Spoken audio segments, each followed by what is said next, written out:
Hello friends, ನಮಸ್ಕಾರ. ಕೀರ್ತಿ simple ಅಡುಗೆಗೆ ಸ್ವಾಗತ. ಬರ್ರಿ ಇವಾಗ ಚುಮ್ಮರಿ ಉಂಡೆ ಮಾಡೋದನ್ನು ನೋಡೋಣ್ರಿ. ಮಕ್ಕಳಿಂದ ಹಿಡಿದು ದೊಡ್ಡವ್ರನ್ನು ತುಂಬ ಇಷ್ಟಪಟ್ಟು ತಿಂತಾರೆ ನೋಡ್ರಿ. ಇದನ್ನ ಚುರ್ಮರಿ ಉಂಡೆ ಅಷ್ಟು ಸೂಪರಾಗಿನ ಬಂದಿರ್ತೈತಿ ಇದು. ಬರ್ರಿ ಇವಾಗ ಚುಮ್ಮರಿ ಉಂಡೆನ ಯಾವ ರೀತಿ ಮಾಡ್ಬೋದು ಅಂತ ಸರಳ ವಿಧಾನದಾಗ ಮತ್ತು ಪರ್ಫೆಕ್ಟಾಗಿ ಮಾಡೋಕೆ ಬರಲಾರ್ದವರು ಕೂಡ ಈಸಿಯಾಗಿ ಯಾವ ರೀತಿ ಮಾಡೋದು ಅಂತ ನೋಡ್ಕೊತ ಹೋಗೋಣ ಬರ್ರಿ ನಾವೀಗ. ಈಗ ನೋಡ್ರಿ, ನಾನು ಇಲ್ಲೇ ಚುಮ್ಮರಿ ತೊಗೊಂಡಿನಿ ಮತ್ತು ಅದಕ್ಕೆ ಬೇಕಾದಂತಹ ಬೆಲ್ಲವನ್ನು ಕೂಡ ತೊಗೊಂಡಿನಿ.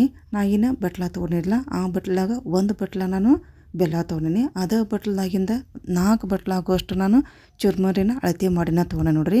4 ಬಟ್ಲು ನಾವು ಚುಮ್ಮರಿ ತೊಗೊಂಡ್ರಿ. ಯಾವ್ದು ಬಟ್ಲಾದರೂ ತೊಗೋಬೋದು. ಇದೇ ಬಟ್ಲು ಅಂತೆಲ್ಲ ನಿಮ್ಮ ಮನ್ಯಾಗ ಯಾವುದು ಸೈಜ್ ಇರ್ತೈತಲ್ಲ ಆ ಒಂದು ಅಳತೆ ಒಳಗೆ 4 ಬಟ್ಲು ಆಗುವಷ್ಟು ನಾವು ಚುರ್ಮರಿ ತೊಗೊಂಡ್ರೆ 1 ಬಟ್ಲು ಆಗುವಷ್ಟು ನಾವು ಬೆಲ್ಲವನ್ನು ತೊಗೋಬೇಕಾಗೈತೆ ನೋಡ್ರಿ. 1.5 ನೀವು ತೊಗೋಬೋದು. 4 ಬಟ್ಲಿಗೆ 1 ಬೆಲ್ಲ ಕರೆಕ್ಟ್ ಆಗೈತೆ ನೋಡ್ರಿ. 1.5 ತೊಗೊಂಡ್ರು ಇನ್ನೂ ರುಚಿಯಾಗಿರ್ತೈತಿ. ನಾ ಇಲ್ಲೇ 4 ಬಟ್ಲಕ್ಕೆ ಚುಮ್ಮರಿಗೆ 1 ಬಟ್ಲು ಆಗುವಷ್ಟು ನಾನು ಬೆಲ್ಲವನ್ನು ತೊಗೊಂಡೆ ನೋಡ್ರಿ. ಇವಾಗ ಬರ್ರಿ ಇವಾಗ ಚುಮ್ಮರಿ ಉಂಡೆನ ಮಾಡೋಣ್ರಿ. ಈಗ ನೋಡ್ರಿ, ಗ್ಯಾಸಿನ ಮೇಲೆ ಒಂದು ಬಾಳಿಗೆ ಇಟ್ಕೊಂಡು ನಾನಿಲ್ಲೇ ಈಗ ನೀಟಾಗಿ ಇದನ್ನ ಪಾಕ ತೊಗೊಂಡ್ಬಿಡ್ತೇನೆ ನೋಡ್ರಿ. ಈಗ 1 ಬಟ್ಲು ಆಗೋಷ್ಟು ನಾನು ಬೆಲ್ಲ ಹಾಕಿದ್ನೆಲ್ಲ, ಅರ್ಧ ಬಟ್ಲು ಆಗೋಷ್ಟು ನಾನು ನೀರನ್ನು ಹಾಕ್ಕೊತೇನೆ ನೋಡ್ರಿ. ಹಾಕಿ ಇದನ್ನು ಗಟ್ಟಿ ಪಾಕನ ನಾವು ಮಾಡ್ಕೋಬೇಕಾಕೈತೆ ನೋಡ್ರಿ. ಒಂದಡಿ ಪಾಕ ಏನು ಬೇಡ, ಸ್ವಲ್ಪ ಗಟ್ಟಿ ಪಾಕನ ಬೇಕಾಕೈತಿ, ಅಂದ್ರೆ ರುಚಿಯಾಗಿ ಬರ್ತಾವ್ರಿ ಚುಮ್ಮರಿ ಉಂಡೆ. ಈಗ ನೋಡ್ರಿ, ನೀಟಾಗಿ ಇದನ್ನು ಮೀಡಿಯಮ್ ಉರಿಯಾಗ ನಾವು ಪಾಕ ತೊಗೊಂಡ್ಬಿಡೋಣ್ರಿ. ಇದನ್ನ ಚಮಚೆ ಬಿಡ್ಲಾರ್ದಂಗೆ ಇದೇ ರೀತಿ ನಾವು ಇದನ್ನ ಕಲಿಸ್ಕೋಬೇಕಾಕೈತೆ ನೋಡ್ರಿ. ಈಗ ನೋಡ್ರಿ, ಆದಷ್ಟು ಪಾಕ ಆಗಕ್ಕೆ ಬಂತೀಗ ಮೇಲುಗಡೆ ಬುರುಗ್ ಬಂದೈತಲ್ಲ, ಇನ್ನೊಂದು ಸ್ವಲ್ಪ ಮಾಡ್ಕೊಂಡ್ಬಿಟ್ರೆ ರೆಡಿ ಆದಂಗೆ ಆಕೈತೆ ನೋಡ್ರಿ ಪಾಕ. ಇದು ಉಂಡಿನ ಭಾಳ ಬೇಗನೆ ಕಟ್ಟಬೇಕಾಕೈತೆ ರೀ ನಾವು. ಪಾಕ ರೆಡಿ ಆದಮೇಲೆ ಸ್ಲೋ ಆಗಿ ಕಟ್ಟಕ್ಕೆ ಹೋಗ್ಬಾರ್ದು. ಯಾಕಂತಂದರೆ ನಾವು ಭಾಳ ಏರ್ ಅನ್ನ ತೊಗೊಂಡಿರ್ತೀವಲ್ಲ, ಗಟ್ಟಿಯಾಗಿ ಬಿಡ್ತಾವೆ, ಉಂಡೆ ಕಟ್ಟಾಕನ ಬರೋದಿಲ್ಲ. ಆದಷ್ಟು ನಾವು ಬೇಗನೆ ಉಂಡೆನ ಕಟ್ಟಬೇಕಾಕೈತೆ ನೋಡ್ರಿ. ಈಗ ನೋಡ್ರಿ, ಪಾಕ ರೆಡಿ ಆಗಕ್ಕೆ ಬಂದೈತಿ.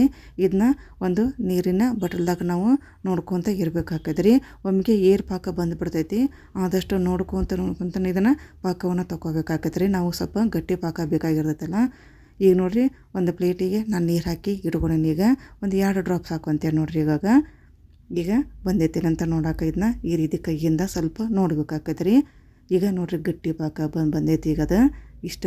ಈಗ ಅದನ್ನ ತಾಟಿಗೆ ಈ ರೀತಿ ಬಡಿದ್ರೆ ಸೌಂಡ್ ಬರ್ಬೇಕ್ರಿ. ಅದು ಅಷ್ಟು ಬಂದುಬಿಟ್ರೆ ಇದು ಏರು ಪಾಕ ಬಂದೈತಂತ ನಮಗೆ ಗೊತ್ತಾಕೈತೆ ರೀ. ಈಗ ರೆಡಿಯಾಗಿ ಬಂದೈತೆ ನೋಡ್ರಿ, ಪಾಕ ಗಟ್ಟಿಯಾಗಿ ಬಂದೈತೆ. ಅದು ಅಷ್ಟು ಪಾಕ ತೊಗೋಬೇಕಾಕೈತಿ. ಈಗ ನೋಡ್ರಿ, ಈಗ ಇನ್ನೊಂದು ಸಲ ನೋಡ್ಕೊಂಬಿಡೋಣ. ಈಗ ಪರ್ಫೆಕ್ಟಾಗಿ ಬಂದೈತೆ ನೋಡಿ. ಆಗಲೇ ಇನ್ನೊಂದು ಸ್ವಲ್ಪ ಬರಬೇಕಾಗಿತ್ತು. ಈಗ ಕರೆಕ್ಟಾಗಿನ ಬಂತದು. ಸ್ವಲ್ಪ ಆವಾಗ ನಾವು ನೋಡ್ಕೊತಿರ್ಬೇಕಾಕೈತೆ ರೀ. ಒಮ್ಮೆ ಬಂದಿರ್ತೈತಿ, ಒಮ್ಮೆ ಪಾಕ ಬಂದಿರೋದಿಲ್ಲ. ಈಗ ನೋಡ್ರಿ, ಬಂದೈತಿ, ಪರ್ಫೆಕ್ಟಾಗಿ ಬಂದೈತಿ. ಈ ರೀತಿ ಬೇರೆ ಕಡೆ ಅದು ಎಲ್ಲ ಕಡೆ ಹರ್ಕೊಂಡು ಹೋಗೋದು ಒಂದೇ ಕಡೆಯಾಗಿ ಕುಂತೈತಿರೋದು. ಈಗ ನೋಡಿ, ಕೆಳಗೆ ಇಳಿಸ್ಕೊಂಬಿಡೋಣ. ಭಾಳ ಬೇಗನೆ ಉಂಡೆ ನಾವು ಕಟ್ಕೋಬೇಕಾಕೈತೆ ರೀ. ಈಗ ಚುಮ್ಮರಿನ ಹಾಕ್ಕೊಂಬಿಡೋಣ. ಹಾಕಿ ಇದನ್ನು ನೀಟಾಗಿ ಮಿಕ್ಸ್ ಬಿಡೋಣ ಬೇಗ. ಇವು ಚುಮ್ಮರಿನ ಮೊದಲೇಕನ ಬಿಸಿ ಮಾಡ್ಕೊಂಡು ನಾವು ಮಾಡ್ಕೋಬೋದು ನೋಡ್ರಿ. ಇಲ್ಲಾಂತಂದ್ರೆ ಭಾಳ ಕುರ್ಕುರಿದ್ರೆ ಮಾಡ್ಬೋದು. ಸ್ವಲ್ಪ ಭಾಳ ಸಾಫ್ಟಾಗಿದ್ವು ಅಂತಂದ್ರೆ ಒಂದು ಸಲ ಇದನ್ನ ಬಿಸಿ ಮಾಡ್ಕೊಂಡು ಆಮೇಲೆ ಉಂಡೆಗೆ ಹಾಕಿ ನಾವು ಉಂಡೆ ಕಟ್ಟಬೇಕಾಕೈತೆ ನೋಡ್ರಿ. ಕುರ್ಕುರಿ ಇದ್ರೆ ಹಾಗೇ ಕಟ್ಬೋದು ರೀ.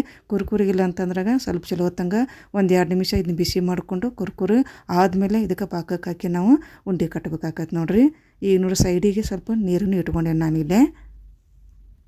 ಈಗ ಕೈಗೆ ನೀರನ್ನು ಹಚ್ಕೊಂಡು, ಸ್ವಲ್ಪ ಬಿಸಿ ಇರ್ತೈತಲ್ಲ, ಸ್ವಲ್ಪ ಕೈಗೆ ನೀರನ್ನು ಹಚ್ಕೊಂಡು ಇದನ್ನ ಲಘುನ ಉಂಡೆ ಕಟ್ಕೊಂಬಿಡೋಣ್ರಿ. ಭಾಳ ಲಘುನ ಆಕೈತ್ರಿ ಇದು.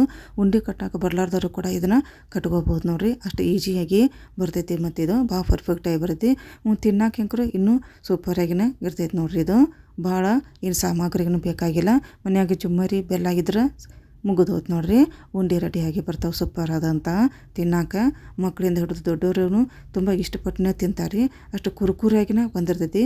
ಮತ್ತು ಇದು 15 ದಿನ ಇಟ್ಟರು ಕೆಡೋದಿಲ್ಲ ನೋಡ್ರಿ. ಏರ್ ಪಾಕ ತೊಗೊಂಡಿರ್ತೇವಲ್ಲ, ಭಾಳ ಮೆತ್ತಗಾಗೋದಿಲ್ಲಲ್ರಿ. ಇದು ಖಡಕ್ಕಾಗಿನ ಉಂಡೆ ಇರ್ತೈತೆ ನೋಡ್ರಿ. ಇದನ್ನ ಬಾಕ್ಸಿಗೆ ಹಾಕ್ಕೊಂಡು ಇಟ್ಟರೆ ಒಂದು 15 ದಿನ ಆದರೂ ಇಟ್ಕೊಂಡು ತಿನ್ಬೋದು ನೋಡ್ರಿ.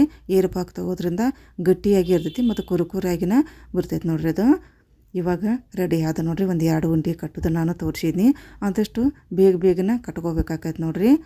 ಈಗ ಸೂಪರ್ ಆದಂತಹ ಚುಮ್ಮರಿ ಉಂಡೆ ರೆಡಿಯಾಗಿ ಬಂದು ನೋಡ್ರಿ. ನೀವು ಕೂಡ ಈ ಒಂದು ರೆಸಿಪಿನ ಟ್ರೈ ಮಾಡಿ ನೋಡ್ರಿ.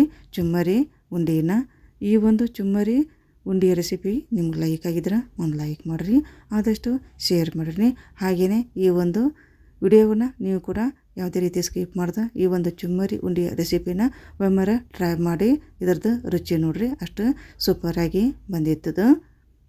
ಈಗ ಎಲ್ಲ ಉಂಡೆನ ಇದೇ ರೀತಿನ ಕಟ್ಕೊಂಡ್ಬಿಡೋಣ್ರಿ ನಾವು ಲಘುನ. ಈಗ ರೆಡಿ ಆದ ನೋಡ್ರಿ. ಈಗ ಒಂದು 3 ಉಂಡೆ ಕಟ್ಟಿದ್ದೀನಿ, ಇನ್ನೊಂದು ಉಂಡೆನೂ ಕಟ್ ಹಾಕ್ಕೊತೇನೆ. ಈಗ ಸೂಪರಾದಂತಹ ಎಲ್ಲ ಉಂಡೆ ಕೂಡ ರೆಡಿಯಾಗಿ ಬಂದು ನೋಡ್ರಿ. ಇವಾಗ ಈ ರೀತಿ ಬಂದವು ಖಡಕ್ ಆದಂತಹ 15 ದಿನ ಇಟ್ಟರು ಇದೇ ರೀತಿ ಕ್ರಿಸ್ಪಿಯಾಗಿನ ಈ ಉಂಡೆ ಇರ್ತಾವೆ ನೋಡ್ರಿ. ಈಗ 4 ಉಂಡೆ ಕಟ್ಕೊಂಡು ನಾನು ಈಗ ಉಳಿದಂಥ ಉಂಡೆನೂ ನಾವು ಕಟ್ಕೊಂಡ್ಬಿಡೋಣ್ರಿ. ಈ ರೀತಿ ಬಂದಾವೆ ನೋಡ್ರಿ. ಇವಾಗ ಒಂದು 4 ಬಟ್ಲು ನಾವೇನು ಚುಮ್ಮರಿ ತೊಗೊಂಡಿರ್ತೇವಲ್ಲ ಅಷ್ಟಕ್ಕೆ ಇಷ್ಟಕೊಂಡು ಉಂಡೆಯಾಗಿ ಬಂದವು ನೋಡ್ರಿ. ಚುಮ್ಮರಿ ನಿಮ್ಗೆ ಭಾಳ ಸಾಫ್ಟಾಗಿ ಮೊದಲೇ ಇದ್ವು ಅಂದ್ರೆ ಸ್ವಲ್ಪ ಬಿಸಿ ಮಾಡ್ಕೊಂಡು ನೀವು ಪಾಕದ ಹಾಕ್ಕೊಂಡು ಉಂಡೆ ಕಟ್ಕೋರಿ. ಇಲ್ಲ ಕುರುಕುರಿ ಇದ್ವು ಅಂದ್ರೆ ಹಾಗೇನೆ ನೀವು ಕಟ್ಕೋಬೋದು ನೋಡ್ರಿ. ನಮಸ್ಕಾರ, ಧನ್ಯವಾದ.